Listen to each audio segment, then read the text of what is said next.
بسم الله الرحمن الرحيم اللهم صل على محمد وآل محمد وعجل فرجهم ولعن أعداءهم أجمعين.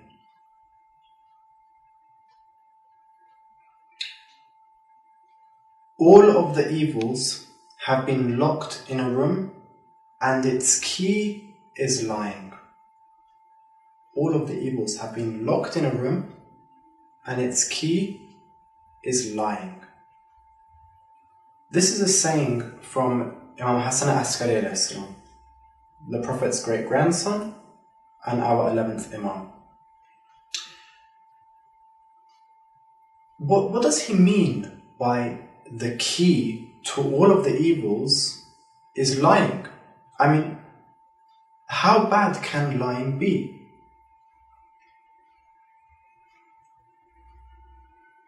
Now, in order to look at how bad lying can be, we first have to see what kind of lying does he mean. Because there's several kinds of lying.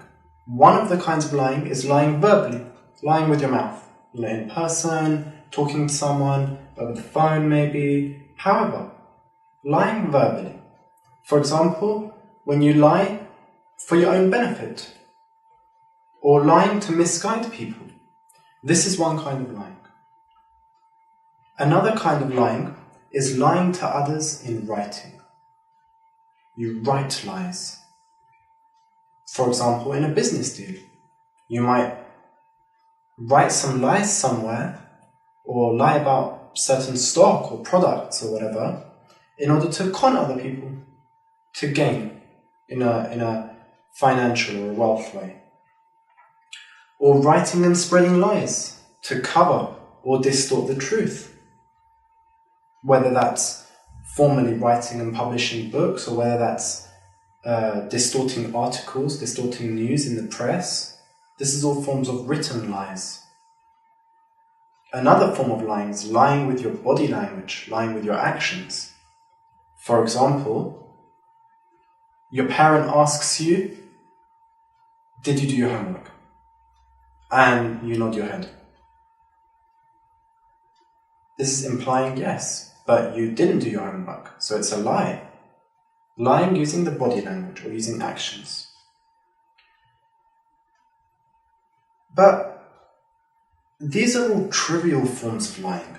These aren't the lies which the Imam is referring to where he says all of the evils have been locked in a room and its key is lying. The lying which is most important in this case, is lying to oneself. For someone to lie to themselves. Now, I don't mean for you to wake up in the morning and look in the mirror and say, "Wow, I look amazing." No, that's not really a lie. That's, you could be joking to yourself, but that's not serious. The lying I'm talking about is a very serious problem. It's a problem which plagues humanity, and it exists everywhere. And the worst thing about it is it's a form of lying which many of us know we're doing, but just pass it off as being okay. And this is the type of lying which is when somebody justifies their wrongdoings.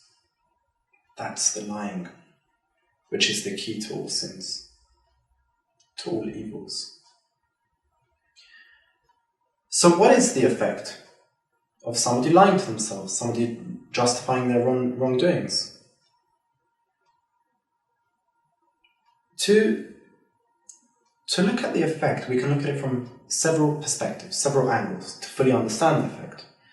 Now, I'm not going to go too much into Islam's perspective on this, because I said that at the beginning of the lecture. I said this perspective of Imam Hassan al-Askari.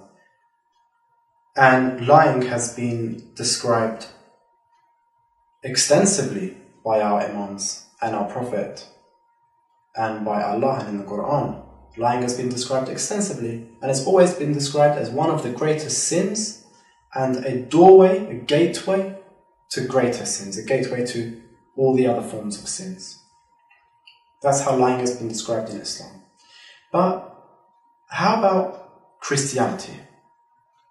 Now, in the Bible, in the New Testament, Ephesians 4, I've cut out just a little bit here and there for brevity, but this is more or less what it says. You can check this.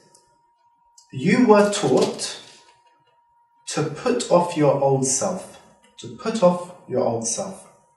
which is being corrupted by its deceitful desires. So you were taught to put off your old self, which is being corrupted by its deceitful desires, and to put on a new self, created to be like God in true righteousness and holiness. Therefore, each of you must put off falsehood and speak truthfully to your neighbor. That's what it says. It says here that in order to bring about this new self, this self of righteousness and holiness, i.e. good morals, a good person, you have to put off falsehood, put off dishonesty, and speak truthfully. So this is where it's talking about how lying will stop you from developing that better personality.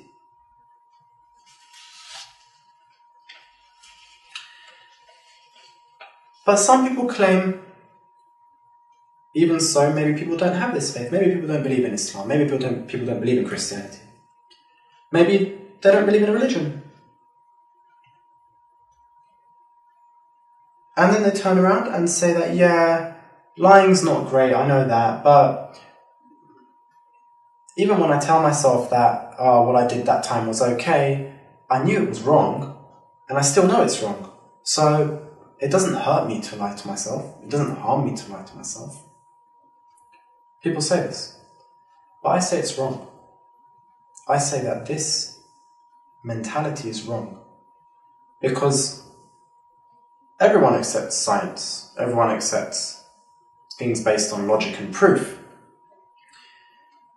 And if you want to look at this from a psychological perspective, we look at NLP.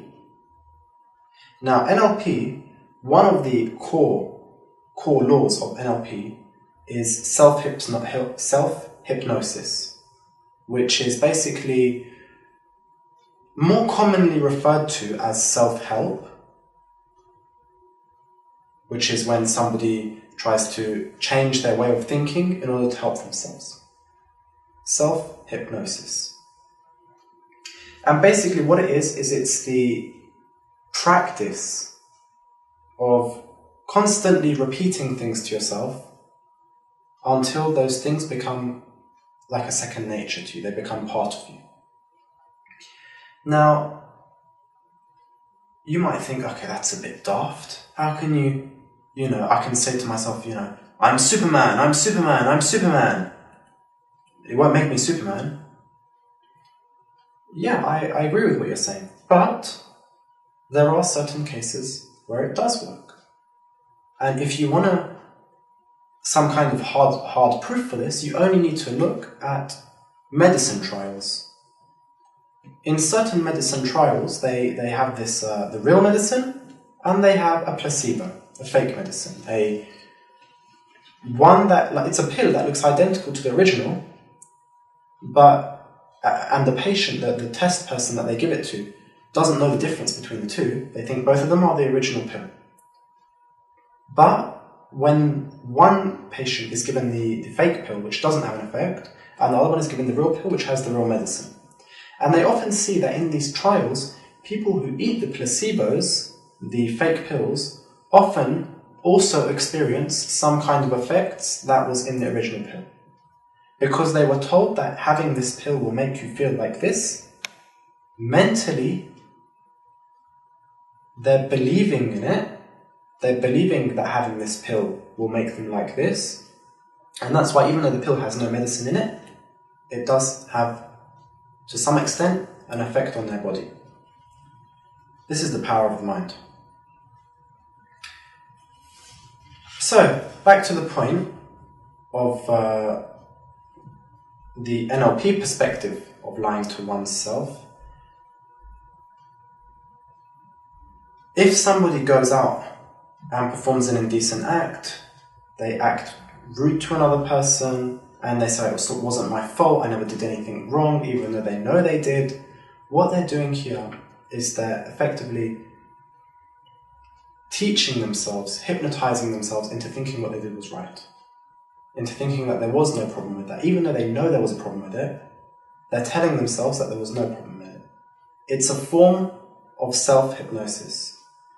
And what it does is it silences the person's guilty conscience. Now, guilty conscience sounds a bit sort of, maybe some people think it's a good thing to silence the guilty conscience. But I don't just mean silencing guilty conscience, it silences also common morals of people, any sense of decency, any sense of morality. If somebody goes out and does something just as a spur of the moment, and later on tries to justify it to themselves, even though they know what they did was wrong, this opens the doorway for them to go and do it again. This silences their guilt. Rather than turning around and admitting to themselves that what I did was wrong, I'm not going to do that again, they say, oh no, it was okay. It was fine. I'm still alive. I haven't hurt anybody. Or even if they have hurt someone, oh, it doesn't matter, they deserved it. And they go out and do that again. It's silencing their conscience. It's silencing their morality. It's silencing any sense of humanity they have. And that's why lying to oneself is a very serious issue and is the doorway to all other sins.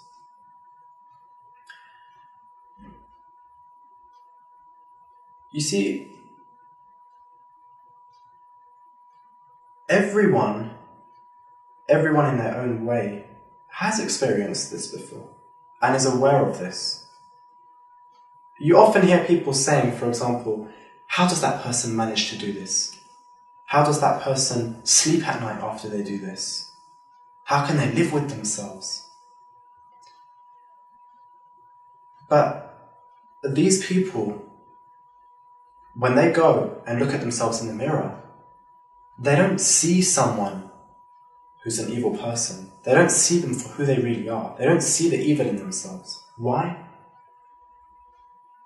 Because the amount that they've justified their sins to themselves by lying to themselves, because of all this that they've done, they've silenced their conscience, they've silenced their feeling of what's right and wrong. And that's why when they look in the mirror, they don't see an evil person. Because from the amount that they've told themselves, oh, what I've done was okay, there wasn't any problem with it, from the amount they've lied to themselves, they've come to accept who they are. They've come to say that this is acceptable, this is fine. And so we see that all of this lying that they've been doing to themselves, all of this telling themselves that what they were doing was right all along, has eaten away at their personality. It's eaten away at their sense of decency, their sense of shame, their sense of what's right and wrong, and opened the doorway for them to do even worse things and become an even worse person. If they think, oh, this time I did such and such thing and it wasn't too bad. I don't think it would be that much worse if I were to do such and such thing. And that's how it leads on to worse and worse. So what can we do to make sure that we don't fall prey to this? It's pretty obvious. We shouldn't lie to ourselves. Now, I don't mean that, we shouldn't wake up in the, we wake up in the morning, we go look in the mirror, we see a spot maybe on our face or wherever, and we think, I look terrible today, or, silly things like this. No, these aren't important. These issues aren't important. You can tell yourself you look great if you want to. That's not a problem. But we shouldn't lie about things which are to do with our decency and to do with our morality. We shouldn't lie to ourselves about actions that we commit because of our desires or because of our lust. We shouldn't try and justify these actions to ourselves. If we know they're wrong, we should accept they're wrong and tell ourselves that they're wrong and tell ourselves not to commit these things again. Wassalamu alaikum wa rahmatullahi wa barakatuh.